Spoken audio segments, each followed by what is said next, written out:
Hi, in this video I'm going to show you how to move rows in Excel. Moving rows in Excel helps you reorganize your data for better clarity and efficiency, making it easier to analyze and manage your information. So let's start the video. First, open up Microsoft Excel worksheet. So this is a sample dataset containing employee information.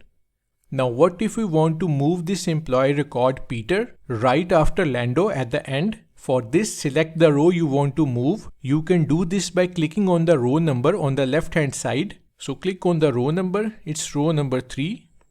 You can select multiple rows as well. Now press and hold Shift key on your keyboard. To shift the row, hover your mouse over the edge of the selected row until you see a move pointer 4-sided arrow cursor. Click and hold the left mouse button, then drag the row to its new location. Release the mouse button and the row has moved to its new location after Lando. So that's how to move rows in Excel without replacing. Thanks for watching.